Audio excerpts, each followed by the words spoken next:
कर्पूरगौरं करुणावतारं संसारसारं भुजगेन्द्रहारं सदा वसन्तं हृदयारविन्दे भवं भवामी सहितं नमामि। जय श्री हरि। प्यारे भक्तों, आप सभी का स्वागत है। एकादशी की कथा में, एकादशी के किसी भी पूजन में या श्री हरि के पूजन में तुलसी दल का विशेष महत्व बताया गया है। अगर आप एकादशी का व्रत कर रहे हैं तो तुलसी दल भगवान विष्णु को अवश्य ही अर्पित करें। तुलसी दल से भगवान विष्णु का पूजन करने तथा फल 1 बार स्वर्ण और 4 बार चांदी के दान के फल के बराबर है।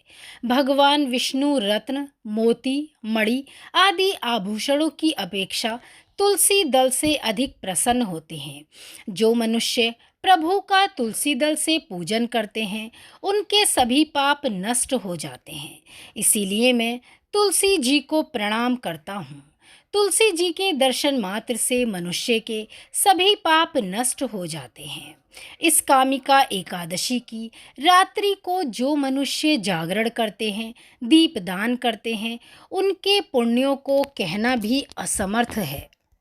कामिका एकादशी व्रत कथा। एक गांव में एक वीर क्षत्रिय रहता था। एक दिन किसी कारणवश उसकी ब्राह्मण से हाथापाई हो गई। ब्राह्मण की मृत्यु हो गई। अपने हाथों मारे गए ब्राह्मण की क्रिया उस क्षत्रिय ने करनी चाहिए, परंतु पंडितों ने उसे क्रिया में शामिल होने से मना कर दिया। ब्राह्मणों ने बताया कि तुम पर ब्रह्म हत्या का दोष है। पहले प्रायश्चित कर इस पाप से मुक्त हो, तब हम तुम्हारे घर भोजन करेंगे। इस पर क्षत्रिय ने पूछा, इस पाप से मुक्त होने का क्या उपाय है? तब ब्राह्मणों ने बताया कि श्रावण माह के कृष्ण पक्ष की एकादशी को भक्ति भाव से भगवान श्रीधर का व्रत एवं पूजन कर ब्राह्मणों को भोजन करा के सदक्षिणा के साथ आशीर्वाद प्राप्त करने से इस पाप से मुक्ति मिलेगी। पंडितों के बताए हुए तरीके पर व्रत कराने वाली रात में भगवान श्रीधर ने क्षत्रिय को दर्शन देकर कहा कि तुम्हें ब्रह्म हत्या के पाप से मुक्ति मिल गई है। इस व्रत के करने से ब्रह्म हत्या आदि के सभी पाप नष्ट हो जाते हैं और इहलोक में सुख भोग कर प्राणी अंत में विष्णु लोक को जाते हैं।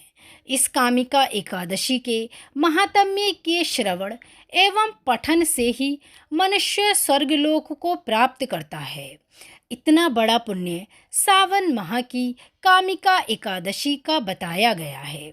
इस कामिका एकादशी की रात्रि को जो मनुष्य जागरण करते हैं और दीपदान करते हैं, उनके पुण्यों को लिखने में चित्रगुप्त भी असमर्थ हैं। एकादशी के दिन जो मनुष्य भगवान के सामने दीपक जलाते हैं, उनके पितर स्वर्गलोक में अमृत का पान करते हैं।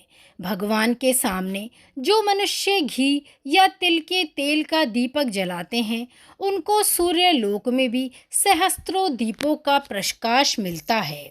इसी के साथ जय श्री हरि। कथा अच्छी लगी हो तो शेयर अवश्य करें।